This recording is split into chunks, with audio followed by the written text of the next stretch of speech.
Seguimos nosotros en esta edición especial de A la Gran 730 a través de ABC TV, a través de ABC Cardinal para todo el país. ¿Cuál es nuestro objetivo desde ayer? Que la información llegue a San Pedro, que llegue a Canindeyú, que llegue a Concepción, a Ñembucú, a Itapúa, que llegue al Guairá, que llegue a Paraguarí, que llegue a todo Central, que llegue al territorio chaqueño, para que la gente sepa, esté informado, que sepamos dónde estamos parados y hacia dónde nos vamos caminando. Ayer era el tridente ofensivo y veloz del Ministerio de Salud encabezado por el doctor Mazzoleni, con el doctor Guillermo Sequera y el doctor Juan Carlos Portillo. Hoy tenemos a los principales referentes de nuestro esquema de seguridad y cumplimiento de ley. Nos acompaña el ministro del Interior, el doctor Euclides Acevedo, y ahora se suma la doctora. Ella desde hace rato está dirigiendo y encabezando, es la cabeza visible de todo este operativo, la fiscala Teresa Sosa. Así que le damos la bienvenida, doctora.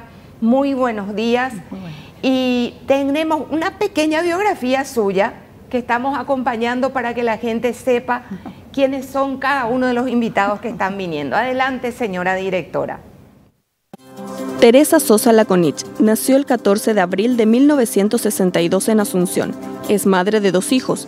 Abogada por la Universidad Católica de Asunción. Actualmente se desempeña como agente fiscal penal de Asunción, función que cumple desde el año 2002.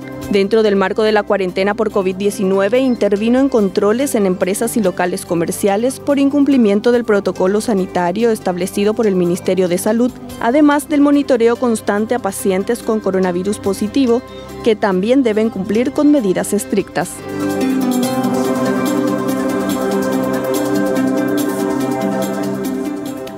Doctora, quiero arrancar con algo que de verdad me preocupa muchísimo. La violencia que se está ejerciendo contra los pacientes, contra los enfermos, contra los que encima que tienen que luchar con el miedo a morir, gente que a veces pasa las noches sentada porque no puede respirar, gente que está aislada. Contaba uno de los enfermos, fueron casi 40 días de no ver a nadie, de estar en una sola pieza, de tener miedo de quedarme dormido por quedarme muerto. Encima de tienen que luchar con eso, tienen que luchar contra un ambiente hostil, ignorante, que generalmente se organizan en WhatsApp para ver cómo sacarle de la casa, cómo expulsarle del barrio. Hubo gente que la emprendió a pedradas. Recientemente el ministro Federico González, no sé si usted se enteró de esto, doctora Acevedo, si es cierto o no, que se llegaron a quemar cubiertas para evitar que llegaran los ómnibus con los compatriotas a lugares destinados. ¿Es cierto eso? Absolutamente cierto, y es un escándalo, y a mí me deja perplejo, porque siempre creí y sigo creyendo que mayoritariamente el pueblo paraguayo es un pueblo solidario, pero cuando en Salto del Guairá vienen 20 de naturales de Llavebrú que perdieron su trabajo en el Brasil, casi lo linchan, lo sacan a patadas. La misma cosa, gente que venía de Ciudad del Este, se va a un lugar de albergue en Coronel Oviedo, arman un escándalo. Y esto que contó el embajador Federico González de la quema de cubierta para impedir, una especie de estigmatización impresionante. Por eso, hoy día ya no contamos dónde van a estar albergados los que vienen de afuera. Y es una cuestión realmente lamentable, uno de los hechos bochornosos de este fenómeno. Así como tenemos gestos de generosidad, de patriotismo y de obsequios excelsos de la naturaleza humana, hoy con ñañá, yaguarecuaña anda putebe, moñaigo, increíble. Fiscala, ¿se tomó alguna medida ya contra alguna de estas personas que ejercieron violencia contra los enfermos? Bueno, el tema un poco fue así que quiero explicar. Cuando se inició el proceso por parte del Ministerio de Salud a través del 154, donde las personas llamaban y explicaban, ¿verdad?, que tenían algunos síntomas, el Ministerio de Salud iba con su personal a la casa, ¿verdad?, a tomar la muestra. A partir de ese momento, el vecindario tomaba conocimiento que esa persona era sospechosa de portar el virus.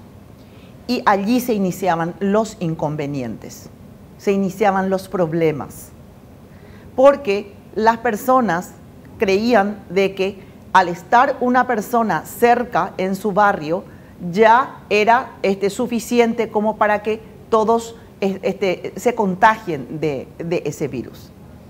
Entonces, en esos casos, nosotros lo que hicimos, fuimos hasta allí con el Ministerio de Salud y con la policía a conversar con la gente, ¿verdad? Explicar de que la cuestión no era así.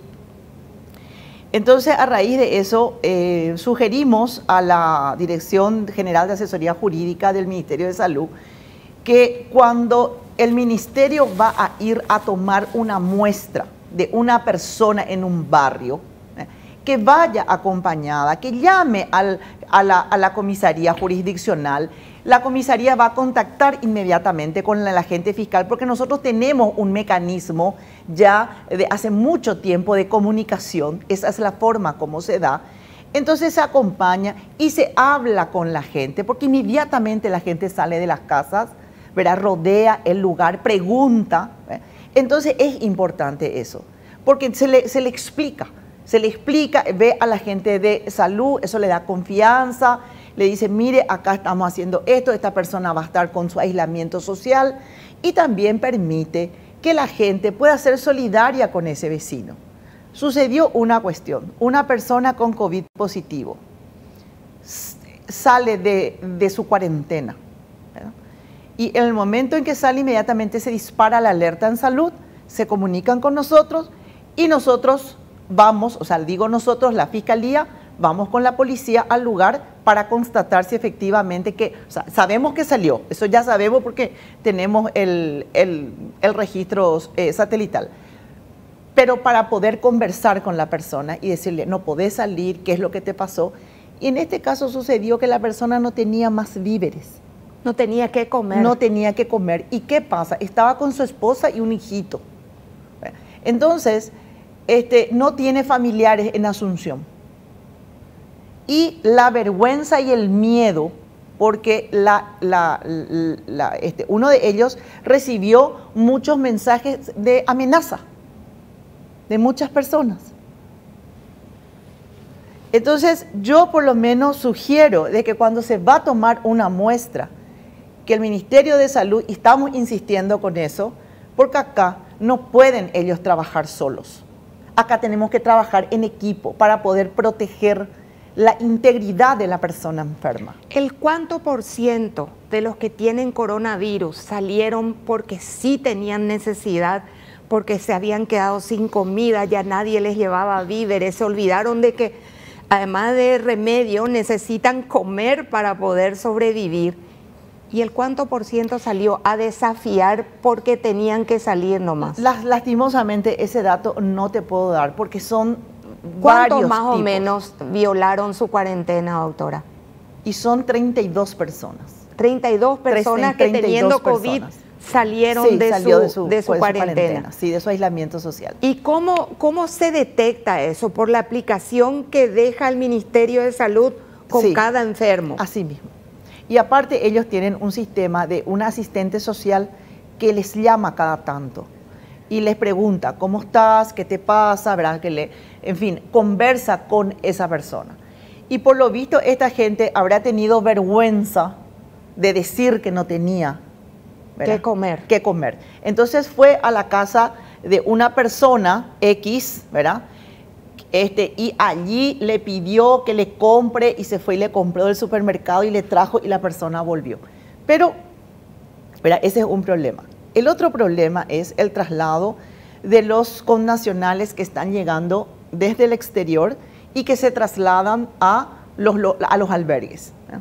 Ayer, por ejemplo, hablando con un intendente de una ciudad, de un departamento, me dice, doctora, tenemos esta información, queremos saber si es real. Y entonces le dije, sí, efectivamente es así, va a ir a tal albergue, van a ir tantas personas, les explicamos todo el protocolo que se hace en Puerto Falcón, ¿verdad?, que se hace una revisión del estado de la persona, se le toma la fiebre, se le entrevista a la persona y allí se decide cuál es el grupo que va a ir a tal albergue y cuál va a ir al otro. Ahí, por ejemplo, es muy importante que las autoridades que estén a cargo de esto conversen con el intendente y con el gobernador. ¿Y cómo tomó el intendente? Tomó muy bien. No hubo quema de ruedas, nadie, no se organizaron los vecinos, nada. No, ¿por qué? Porque ahora ya hay más información. Entonces, mientras más información haya, ¿verdad? Como por ejemplo lo que estabas diciendo del tereré, por ejemplo, capaz algo específico que hable del tereré, específico. Mientras más información haya, entonces la gente se queda más segura. Pero si su intendente les da esa tranquilidad y les explica lo que pasa, ¿verdad?, antes del problema, personalmente y durante el albergue, entonces yo creo que va a ser eso muy importante, porque el paraguayo es solidario, en el fondo es solidario. Esas reacciones son ante el miedo que tiene por el desconocimiento. Y la ignorancia también. Exacto. Tengo una pregunta que está en el ámbito de los dos. Cuando empieza esto, la fiscal general del Estado emite un comunicado que yo creo que ella tenía razón en lo que ella pedía que se enfocara, donde decía: vemos tanta cantidad de exceptuados que de verdad no sabemos hacia dónde disparar, decía ella. Eso es como tener un abanico gigantesco, y se le pedía a la fiscalía que sea la fiscalía la que cierre el portón, y la fiscalía no tenía claro cómo cerrar el portón si había una inmensa cantidad de exceptuados. Sí. ¿Cómo arreglaron esa disquisición entre los dos sectores? Y miramos, entre nosotros nomás, nadie nos está escuchando. Cuenten cómo arreglaron esa disquisición, que era razonable por un lado, sí, y por el otro también es razonable. O sea, el gobierno tenía que hacer excepciones importantes, sí, y la fiscalía le decía: Espirana, nos abriste 360 grados, ¿hacia dónde nos vamos? Cuenten cómo solucionaron Yapucamina, entre nosotros nomás. Bueno, resulta que empieza a manejarse a través de todos los medios de comunicación y decían: la fiscalía y la policía es floja, porque esa es la palabra, quiero que me disculpen el término, pero así decían, es floja. La policía y la fiscalía no está cumpliendo con su labor, con su papel de controlar. Entonces, la fiscal general del Estado, la doctora Sandra Quiñones, conversando, que me dijo: ¿qué es lo que está pasando acá? Y le dije: tenemos que ir a calle a hacer un relevamiento de datos.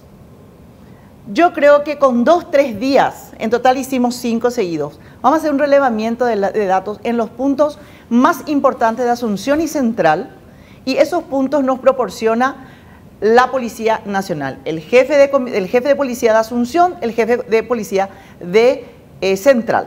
Ellos nos establecen esos puntos, ellos están con sus controles, y lo que hace el fiscal nada más es se plega a ese trabajo que ellos ya lo tienen hecho de hace mucho tiempo. Nos vamos y empezamos a verificar, y empezamos a tomar fotografías de todas las constancias que se nos presentó, ¿verdad? Específicamente yo estuve en el control de Costanera, ¿verdad?, donde todo el circuito de prestadores de servicios para la obra pública de Puerto iba. Estamos hablando de microcentro de la ciudad de Asunción, no estamos hablando de una zona suburbana. Entonces empezamos a sacar una a una, pero controlamos vehículo por vehículo. No dejamos pasar un solo vehículo sin controlar, ni una moto, ni un auto, ni una camioneta. La fila era muy extensa. Nosotros estamos en cuarentena, nosotros no estamos de paseo. Entonces, ¿qué es lo que pasa? Y entonces allí le dimos este insumo a la fiscal general del Estado, a la doctora Sandra Quiñones. Ella analizó, hay un equipo que se llama de contingencia, de crisis, que ella lidera dentro de la fiscalía, ¿verdad? Ellos analizaron todos esos insumos que nosotros le dimos, y allí ella genera esa nota al ministro Mazzoleni, que fue una crítica constructiva, ¿verdad? No se podía tomar de otra forma. Espérame que un rato, fiscala. Ministro, ¿cómo tomaron ustedes este pedido de la fiscala general que les decía: Pemañamina paloicoa? ¿Cómo tomaron ustedes al interior del Ejecutivo? No, bien tomamos. Nuestra relación con la doctora Sandra Quiñones es una relación cordial. Yo insistí mucho en que viniera. Como hago, pero no usé. Es más, algunos fiscales en el interior tenían miedo por falta de información. Pedí a Sandra hasta que dijo, a ver, y ahora ya tengo miedo porque como pobre Ari, porque resulta que a la hora de la verdad, el que es tenaz en el cumplimiento es el fiscal. Y no hablemos yo de la fiscal Teresa Sosa, que es lo efervescente por naturaleza, que y la gente. Nosotros tomamos bien. ¿Por qué? Porque nos pedían, y el presidente de la República me insistía frecuentemente, me dijo, coordina con Sandra, habla con Sandra, ella te va a dar el personal adecuado y controlemos todo juntos. Y después se plegó también las Fuerzas Armadas. Tomamos bien y gracias a esa preocupación inteligente de la doctora Sandra Quiñones, hoy día podemos trabajar coordinadamente con exponentes del Ministerio Público, inclusive en una labor casi de educación cívica.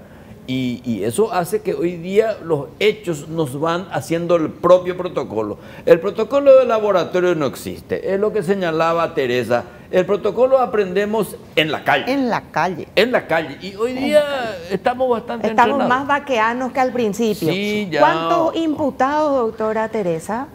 Según la Dirección de Planificación, al día de ayer tenemos 2.419 imputados en la República, el mayor número en Asunción, luego Central, luego Alto Paraná y luego Caguazú.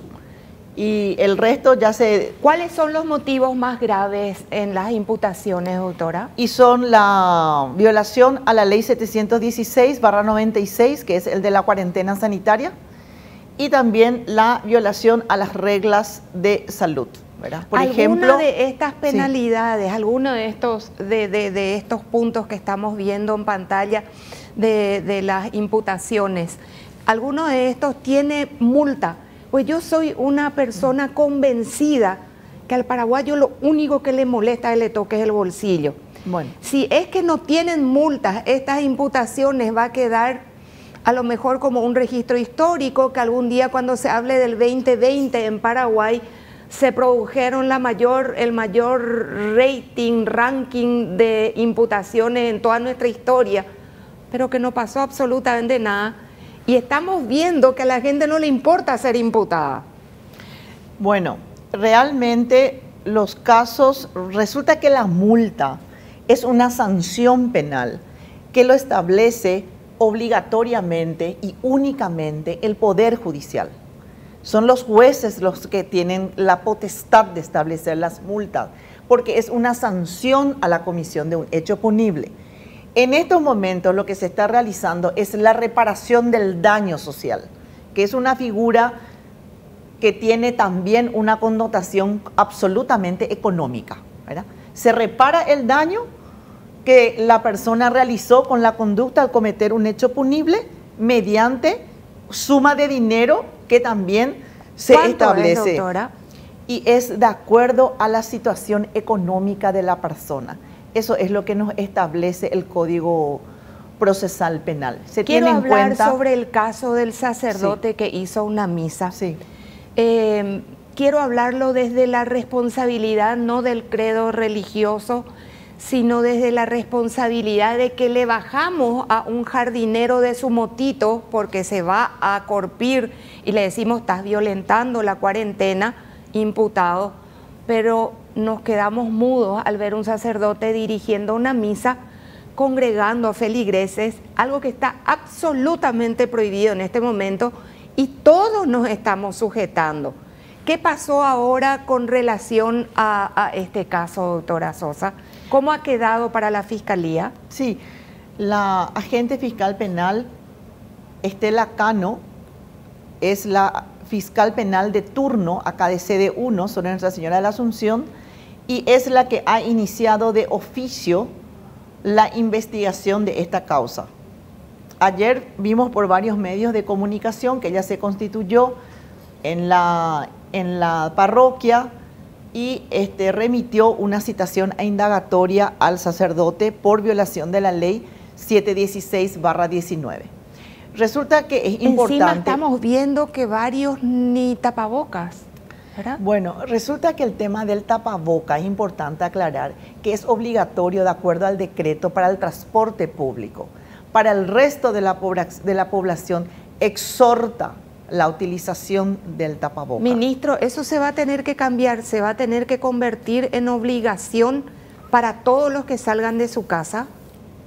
Lo que se busca con el tapabocas, según nos explica el doctor Mazzoleni y la mayoría de los médicos, en principio decía, usa el tapabocas el que está infectado y quiere evitar la transmisión.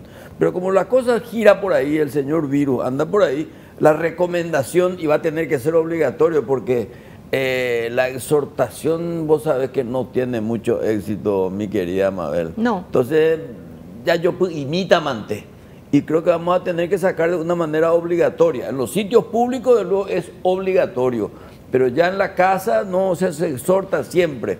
Ahora, en este caso particular, en una reunión, yo soy un respetuoso del credo y ni qué decir de la liturgia, pero mi concepción teológica me dice que es un insulto a la inteligencia divina hacer una cosa contraria a la recomendación de la ciencia. Y nosotros lo estamos convirtiendo en una superstición. Y eso es intolerable y felicito a la fiscala que le haya llamado al cura, porque hoy día el cura es un ciudadano como cualquier otro, el cura, el pastor, el rabino, el muftí, el que sea. Mi punto es que no se le puede quitar relevancia a la responsabilidad de alguien porque es cura, pero caerle con todo al jardinero, al carpintero, al electricista.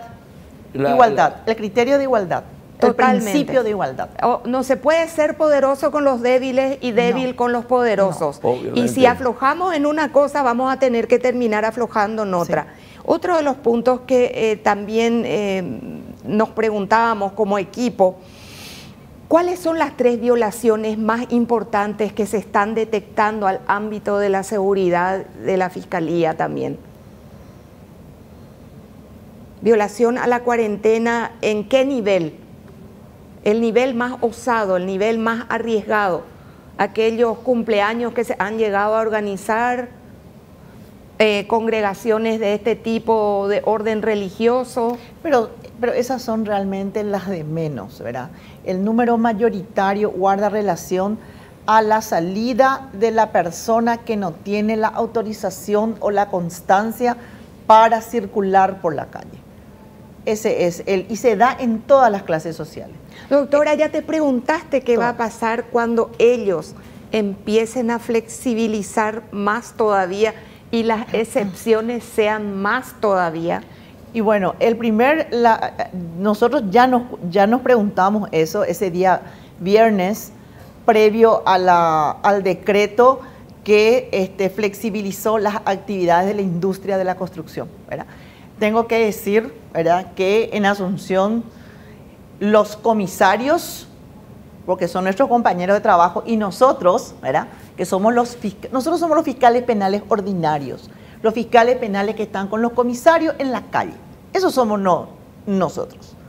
Entonces, pero estábamos preocupadísimos porque nos veíamos venir que nos venían encima mínimo 50.000 personas ingresando a Asunción, ¿verdad? Y temblábamos, ¿verdad? Porque decíamos, ¿cómo vamos a hacer esto?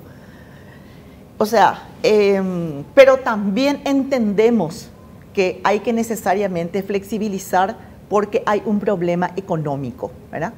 Y hoy es la calle distinta a lo que fue al inicio de la cuarentena. A través del fiscal delegado de Asunción, el doctor Jorge Levedich, imprimió una pequeña encuesta, ¿verdad?, que los agentes fiscales estamos realizando en calle. Y el objetivo es saber por qué esa persona sale a la calle. Y a pesar de que no lo puede hacer porque está en cuarentena y con un peligro. Y la respuesta hoy es que ya tiene que salir a trabajar porque su situación económica está muy grave. Esa es la explicación que nos dan. Pero no nos dan solamente la persona que va en moto, nos va también la persona que va en un vehículo utilitario, normal, ¿verdad? Y ese es un elemento que hoy nos está preocupando muchísimo a nosotros. ¿Cómo equilibrar? Sobrevivencia. ¿Cómo equilibrar, verdad? Y allí lo que yo escuché lo que había dicho esta señora, la canciller alemana, la de Merkel, que decía, tenemos que idear mayores estrategias para mitigar el coronavirus. Y en mi comprensión de fiscal penal ordinaria que está en la calle, ¿verdad? Con los comisarios, porque todo el tiempo estamos viendo qué es lo que está pasando, por qué hay esta fila aquí, por qué sucede esto, así estamos todo el tiempo, es que yo creo que va a pasar fundamentalmente por el sector del empleador. El empleador va a ser clave en poder enseñar a su obrero y a su empleado las reglas, ¿verdad? Para respetar, para cuidarse. No solamente en su lugar de trabajo, sino que le va a tener que enseñar y va a tener que hacer una práctica con él de qué hacer cuando llega a su casa. Esas dos cosas es lo que nosotros estamos viendo. O sea, que los empleadores se conviertan en multiplicadores de conocimientos, sí, en replicadores. Tengo una pregunta para los dos. Ayer leía algo que corría por redes, hablaba de un asalto que se había producido en inmediaciones de un banco. ¿Están aumentando los casos de asalto que llegan a Fiscalía, doctora Teresa Sosa? Sí, hurto y robo. Hurto y robo. Hurto, robo y violencia familiar. Esos son los tres tipos penales. ¿En qué proporción aumentaron, doctora? O sea, es que lastimosamente no tengo acá el cuadro a mano, ¿verdad? Tendría que tener solamente. ¿Y en qué zonas? Pero la Dirección de Planificación, tiene ese registro, ¿verdad? Y mira, y fundamentalmente en las zonas que son más populosas, ¿verdad? Asunción Central siempre. Asunción Central pues es un todo, Mabel. Nos divide una calle, una avenida nomás. Las casas están una al lado de otras. Una al lado de otras son las casas. Entonces, y es una zona muy poblada. Y fundamentalmente en nuestros departamentos. Asaltos, robo, hurtos. O sea, robo, hurto y violencia familiar. Son los tres tipos penales. Son las tres cosas que están habiendo más en este momento. Así es. ¿Ustedes ya manejan esas cifras, ministro? Sí, sí. Y me dijeron que acá en el microcentro de Asunción, donde tenemos también un cinturón de pobreza muy importante, también se ha convertido por las noches, sobre todo, en un lugar peligroso. Sí, pero atendé bien, Mabel. En el Ministerio del Interior hay una dirección de violencia doméstica intrafamiliar. Y me llamó la atención cuando la directora viene y me dice, iba a ir a porte ministro con cuarentena, a ver la arriero cuñando y chucapada, y evidentemente el índice de comisión de hechos punibles en el campo de la violencia, como señaló ella, es tremendo. Con esta pequeña observación, y no sufro ningún rapto machista, no, es solamente el hombre el que agrede a la mujer. La mujer también agrede al hombre como consecuencia de ese encierro que aparece como voluntario y termina siendo forzado. Eso hace que parece ser que la irritación llega a magnitudes insospechables y hay mucha violencia y también con los niños, porque oye, hay la mitad, claro, el pobre chico no sale, está encerrado, entonces al no expandir sus energías molesta al padre ya de por sí irritado, y ese es un elemento que salud pública tiene que entender. Por eso hoy día los países que están sufriendo igual que nosotros, de a poco obliga a los padres a dejarle a los niños salir. De tal hora a tal hora, de 9 a 12 años, etcétera, que tendríamos que ir haciendo también aquí. ¿Por qué? Porque nosotros vamos a salir de la crisis, vamos a salir del virus, pero va a quedar un montón de secuelas de violencia psicológica, sobre todo en los niños, y matrimonios que van a terminar pegándose unos a otros. Es que usted sabe que la frustración casi siempre se se descarga en el que está más próximo. El que está más próximo es esa pareja, Claro. ese hombre, esa mujer. Y sobre todas las cosas, ministro, no olvidemos que veníamos de una tasa de feminicidios muy alta.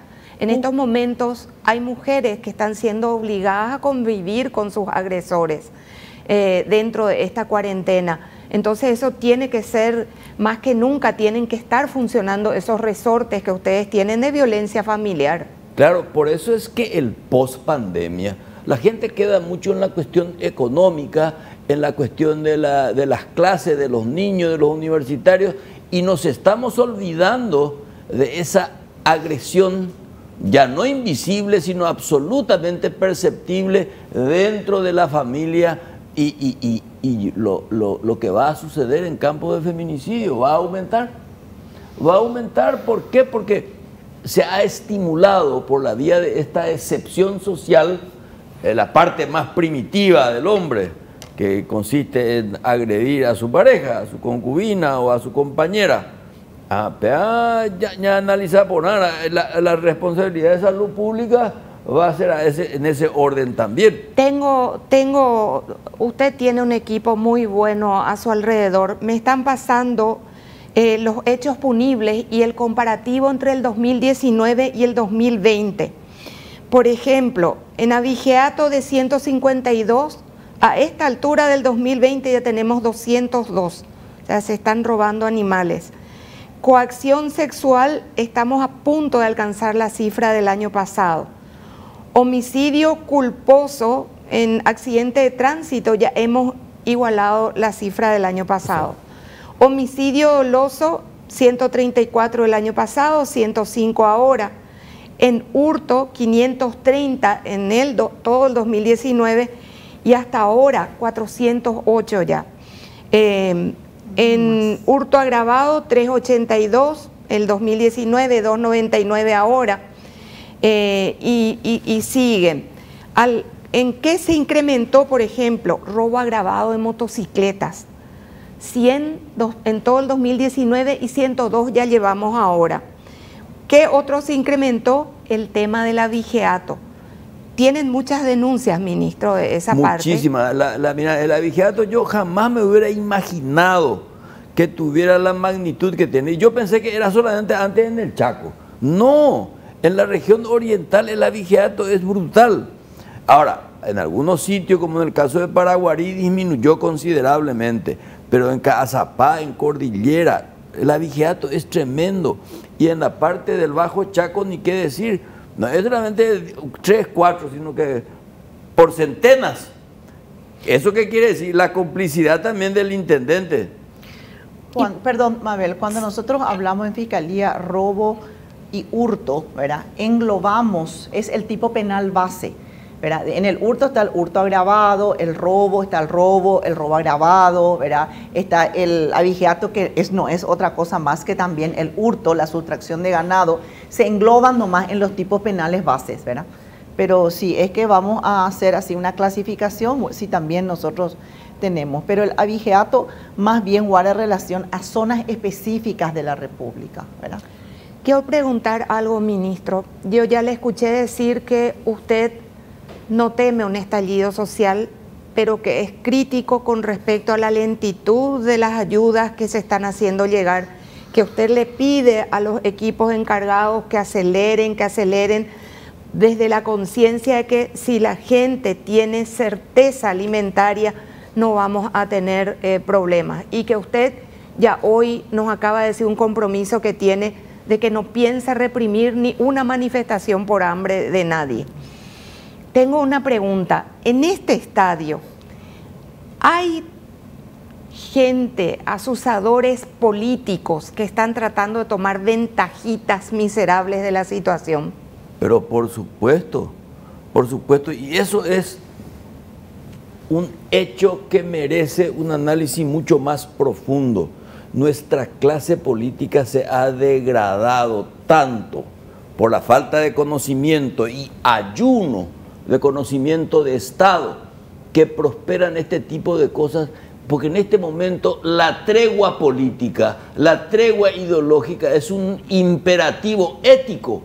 Entonces no podemos aprovecharnos Y de esto hablábamos con el presidente y ayer estaba él preocupado por evitar justamente el estallido social, que por otra parte está estimulado por esos apóstoles del fracaso. Pero hay gente que está asusando y que está permanentemente detrás, tratando de soliviantar. O sea, los ánimos están soliviantados porque la ayuda no llega rápido. Sí, pero, no encima, hace falta... pero además de eso, por supuesto que hay gente que al eventual incendio le está poniendo nafta. Partidos políticos, ministro. Partidos políticos. No, son individualidades, por suerte. Pero dentro de partidos políticos. Sí, dentro de partidos políticos y sin ninguna distinción. Por lo menos esa es la información calificada que yo tengo y los tengo detectados. Porque son individualidades. Porque, o sea, fíjate, son algunos políticos algunos de partidos tradicionales y no tradicionales. Partidos tradicionales y no tradicionales. Y eso es lo riesgoso. Quiere decir que los partidos, como estructura entre la sociedad y el Estado, han desaparecido. Son aparatos electorales, entonces surgen individuos que lamentablemente estimulan por la vía de la compasión guaú, ¿verdad? Una especie de insurrección que espero que no prospere. Y si prospera, no vamos a tener más remedio que cooperar con la solución, no por la vía de la represión. Yo estoy casi seguro que a ese estallido social no vamos a llegar. Y a aquellos que quieren aprovecharse para poder convertirse en incendiarios, y eso van a tener que ser denunciados. Este no es el momento. Vamos a pelearnos después. ¿Usted los va a denunciar, ministro? Si yo tengo una información clara, evidentemente que sí. Claro, porque en este momento no podemos darnos el lujo de estimular cuestiones que no se pueden resolver, que no se pueden resolver de manera estructural. Y eso tenemos que revisar. Por eso que me preocupa el abordaje de la reforma del Estado de manera segmentada. Reforma del Estado no es reforma salarial, no es reforma de privilegios, es una concepción integral del que tenemos que participar todos, sindicatos, empresarios, movimientos sociales, iglesias, para poder decir cuál es el nuevo contrato social que queremos, qué tipo de partidos políticos queremos, porque evidentemente el que tenemos no ha dado el resultado deseado después de la caída de la dictadura. Entonces, ahí también hay una especie de patología política que es el populismo, que se quiere aprovechar por decir, en la pandemia queremos arreglar todo. Dica tuño, vamos a resolver el tema central, que es el tema de la salud pública. Después vamos a ver cómo discutimos el post. Y el post, repito, no es solamente una cuestión de carácter económico, sobre todo es una cuestión de carácter cultural y de carácter psicológico. Ministro, ¿no hay temor de que en este momento, en esta coyuntura, debilitados como estamos, porque estamos todos apagando incendios, se agudice la participación o las actividades criminales de estas facciones brasileñas?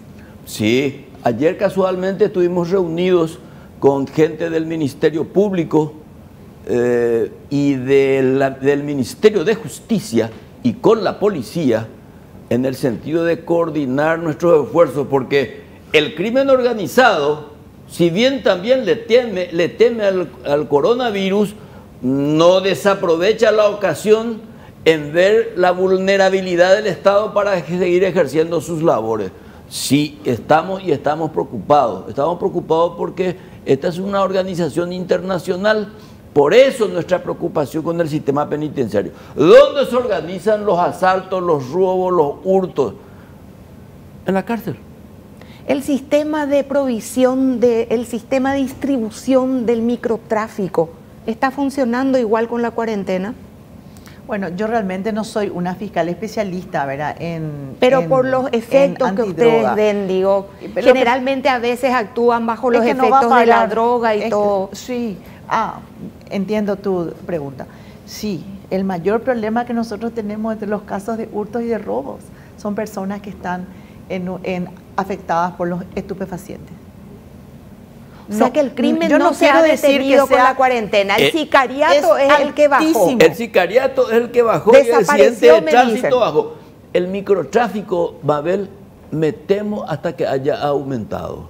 ¿Por qué? Porque se drogan para superar la situación. La fatiga, la angustia, la incertidumbre estimula. Y ahí está la hijaputez de quienes manejan el microtráfico, porque se aprovechan de las circunstancias. De cada pobre persona en situación de calle, en situación de pobreza, de esa se aprovecha.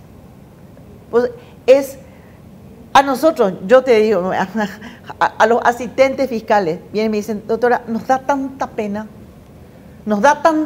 verle a este pobre ser humano de 20, 21 años en esta situación, ¿verdad? Y encima no hay dónde llevarlos. No. Peor todavía. No tenemos a dónde llevar.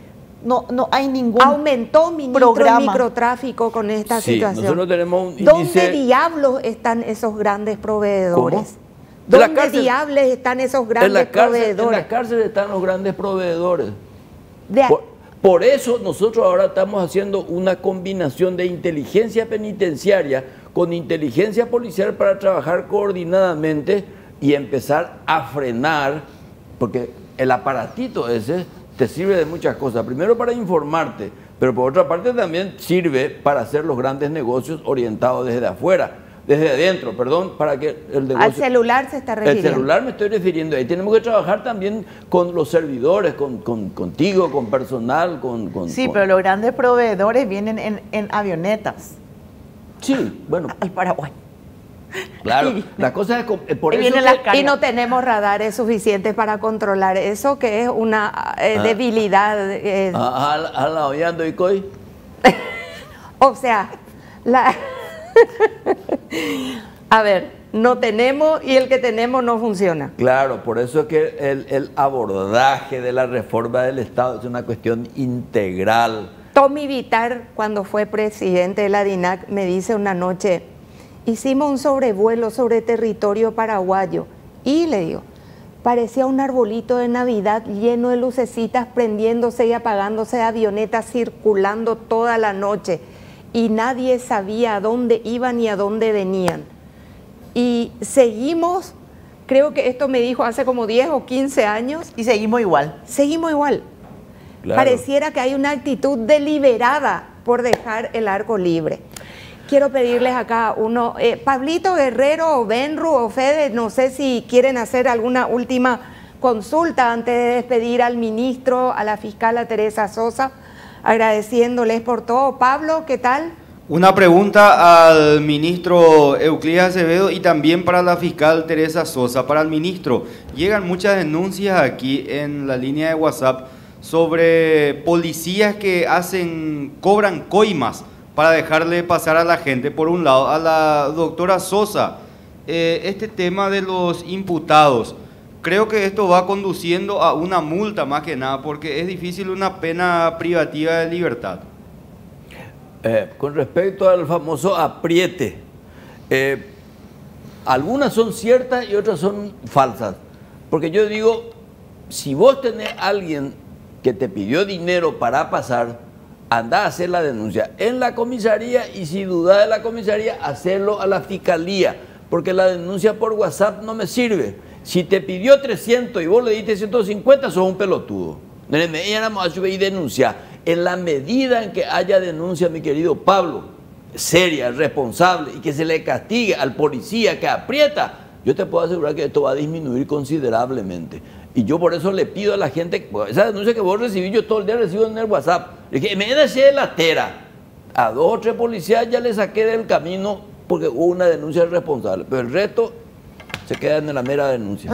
Con respecto a ese tema, es una cuestión que preocupa mucho a la fiscal general del Estado. Y el problema es de que ¿dónde la persona va a hacer la denuncia? ¿Verdad? Porque ir a la fiscalía o ir a la policía del lugar donde está siendo objeto de ese apriete, entre comillas, es un poco complicado. Así que nosotros estamos aquí en Nuestra Señora de la Asunción, Casa Edo, y con gusto vamos a recibir las denuncias de aquellas personas que fueron objeto de este tipo de problemas. Si es que pueden sacar en forma sin que la persona se dé cuenta su fotografía, ya sea de un funcionario fiscal, funcionario, me incluyo, del Ministerio Público o de un agente de policía, saca la foto del lugar, y con eso vamos a tratar de individualizar a estas personas, porque estos funcionarios son los que nos están embromando. Claro. En este trabajo que estamos haciendo, que es un trabajo de mucho sacrificio y de mucho esfuerzo. Somos 400 personas que estamos distribuidas en la República. Y tenemos a muchos compañeros, comisarios y funcionarios oficiales y suboficiales que conocemos hace mucho, con los que estamos trabajando. Y esta gente nos ensucia el trabajo. Trate de sacarle una foto, capaz vaya a ser media cuadra y de allí le saque una foto, pero haga y preséntenos acá a Nuestra Señora de la Asunción, casi a Edo les vamos a recibir la denuncia. ¿Tomaron medidas contra esa situación que hubo en Alberdi, donde estuvieron pateando en el suelo a un pobre prójimo los policías, ministro? Sí, pero hago la aclaración que en otros sitios se pasó también un video que no eran policías, era mera comisión garrote. Pero a los policías que recurrieron a la violencia, sí. Sí, los que estaban con uniforme. Sí, del Jopo se les trajo, no solamente están en asunto interno como el freezer, no, eso van a ser echados. Por lo que acaba de señalar Teresa, hay gente muy abnegada en la policía. Por culpa de un sinvergüenza vamos a ensuciarnos todo. No, de ninguna manera. ¿Cuántos casos de abusos han detectado, ministro, en este tiempo? En este tiempo de cuarentena, muy poco. Pero ¿cuántos? Antes y en la cuarentena creo que tuvimos 1 o 2 casos de abuso, o más que de abuso, de exceso. Por eso es que todo el día estamos insistiendo en la necesidad de la firmeza, pero no de la violencia, de la cordialidad y la educación, y no de la prepotencia. ¿Seguimos teniendo toque de queda a las 8 de la noche? No, esta palabra toque de queda no, pero seguimos teniendo una cuestión de casi... Restricción de circulación. ¿Funciona o ya se relajó un poquito más eso de las 8 de la noche? Por la noche al menos muy poca gente. De mañana temprano siempre tenemos los embotellamientos, pero por culpa de la Teresa Sosa. Claro, porque hubo controlado, erupción de cuantía, por favor. Dije, con ese tono, más viola, pero por favor se dice. Pero siempre dice por favor antes. Yo le voy a defender a ella. Benru, tenés una consulta también, Benru, y volvemos después a Pablito. Sí, nueva consulta para el ministro. Ministro, Brasil es preocupación para nuestro país. ¿Lo que pasa allí podría afectar nuestra situación interna? Claro. Fíjate que ahí hay una permanente fricción entre el presidente de la República y sus gobernadores, y aún con algunos intendentes. Y eso es una bomba expansiva que puede llegarnos a nosotros. Por eso es que, por ejemplo, el tema puntual de la frontera. Bolsonaro quiere abrir la frontera, pero no nos ha consultado a nosotros. Y el gobernador del estado de Paraná y de Mato Grosso no creo que les apetezca mucho. Algunos intendentes zonales puede ser, como el de Punta Porá con el de Pedro Juan, pero sí, claro que nos preocupa muchísimo. Pablito, ¿tenés alguna otra consulta? Sí, varias consultas, Mabel. Voy a sintetizar en una. Mucha gente quiere llevar sus productos o víveres a familiares de una ciudad a otra, por ejemplo, de Asunción a Caacupé. ¿Lo pueden hacer? Esa es la consulta concreta. Sí, lo pueden hacer. Claro. Lo pueden hacer. Y sencillamente lo que tienen que respetar es su chapa par impar. Ese es un tema crucial, el día que puede circular. Y con los víveres dentro de su vehículo, para un control, explica, estoy llevando estos víveres a otras personas que necesitan. No hay ningún problema, no hay ningún control que le va a crear problemas. Hay una productora de queso Paraguay pasando la ciudad de Huicuí y no la dejan pasar. ¿Es que algunas ciudades tomaron el control por sí mismas, por encima de la administración central, o algunas tienen su propia autonomía de funcionamiento? No. El trabajo es en todos los lugares, es conjunto. O sea que esta persona deberían dejarle pasar con su producción. Sí, probablemente hay capaz otro inconveniente que no podemos saber, pero yo no conozco ningún caso. Tema alimentos. todo lo que se refiere a alimentos. Se ve el vehículo de alimentos y es pase, ¿verdad? Se le da vía libre, tanto los militares, tanto los policías, tanto el Ministerio Público, porque alimento es algo que es vital para nosotros y el ayudar a otro con víveres, más todavía con la necesidad que hay.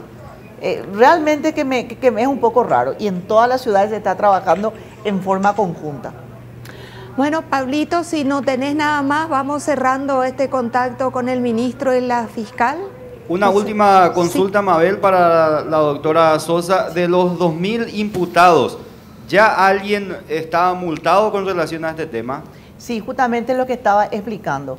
Se llama reparación del daño, ¿verdad? Y sí, hay muchísimas personas que ya han reparado el daño con su conducta, ¿verdad? Pero eso se está realizando en forma conjunta entre el Ministerio Público y el Poder Judicial, ¿verdad? Porque el Ministerio Público requiere al Poder Judicial, el Poder Judicial fija la audiencia y allí entonces se hace efectiva esa reparación del daño. El tema de la chapa par-impar, ¿eso rige solamente para los no exceptuados? Eso rige efectivamente para las personas que están en cuarentena. O sea, los exceptuados, que son los que salieron en el primer decreto, sí, no tienen la obligación de chapa par e impar. No tienen la obligación. Aquellas otras personas que no están comprendidas en las excepciones sí tienen la obligación de chapa par e impar. Tal cual. Ministro, ¿esa es una posibilidad de circulación para el futuro? Sí, sin duda. Puse varios ejemplos. La mejor. ¿Y qué pasa con esa gente? ¿Va a tener que subirse a un transporte público, a estar todos hacinados, venir todos juntos? Bueno, no es lo mismo la aplicación del par-impar en la cuarentena que cuando desaparezca la pandemia. Claro. Cuando desaparezca la pandemia es para evitar el congestionamiento del tráfico. No, eso está bien, pero en este momento de la pandemia, obligar a las chapas par e impar con el mal transporte público que tenemos, porque nuestro transporte público es un desastre en términos de hacinamiento, de servicio, de frecuencia, de precio, de subsidio, de todo. Sí. Que hacerlo de las chapas par-impar eventualmente como una regla en medio de la pandemia, el remedio puede ser peor que la enfermedad, porque el que viene con su chileré... Sí, pero atendé bien. Ella me dio una idea interesantísima el sábado, que trabajamos los sábados también, de los domingos incluidos.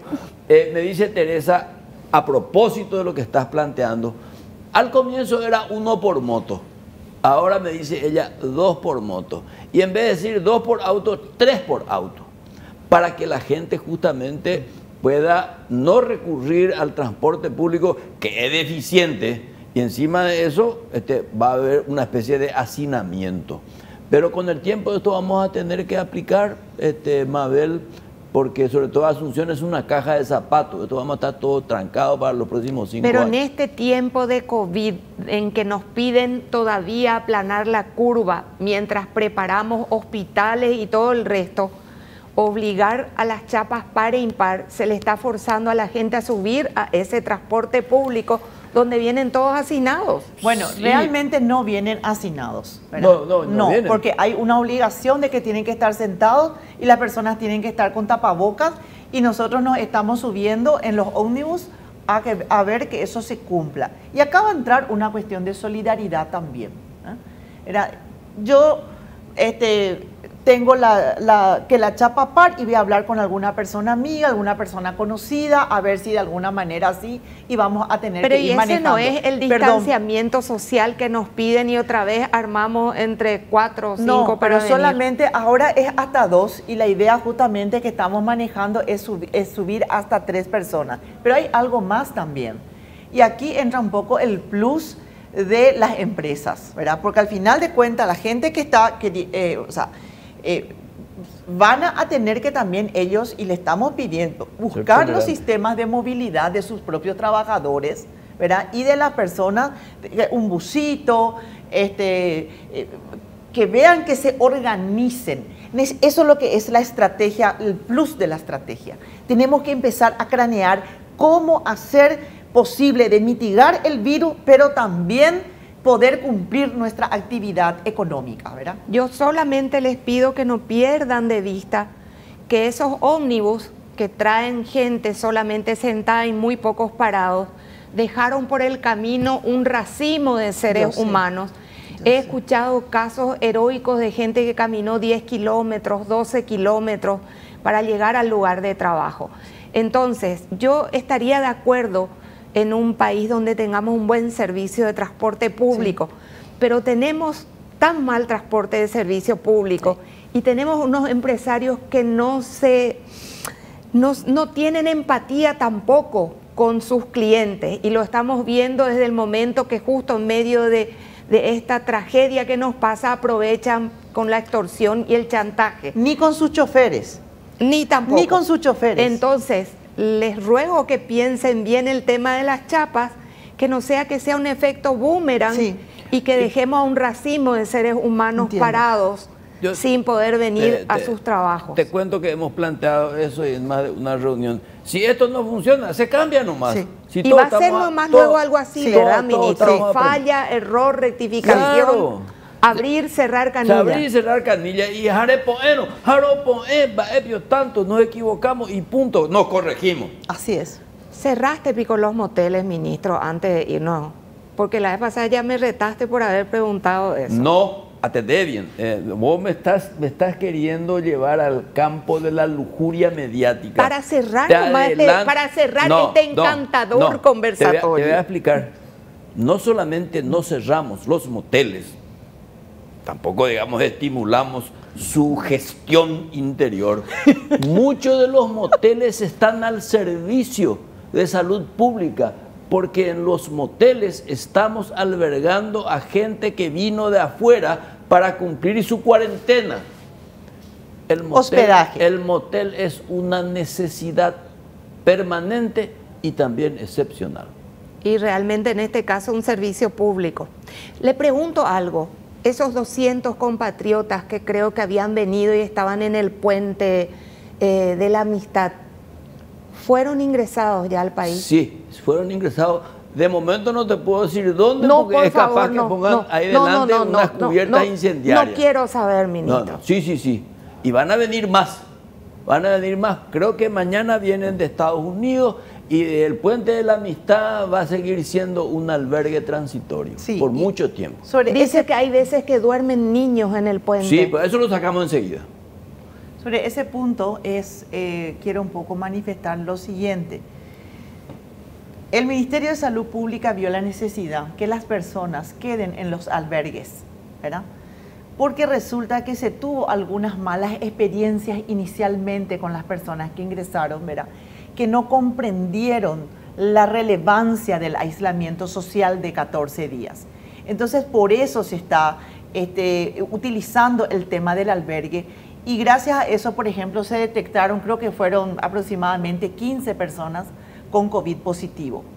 Entonces yo pido a las familias que comprendan, sobre todo a la gente que está llegando mañana, y estas personas están alojadas, a sus familias tienen su residencia en Asunción, que comprendan esa situación, que necesitamos que queden en los albergues los 14 días, ¿verdad? Como para poder recién después, para que vayan a sus respectivos hogares. Así mismo.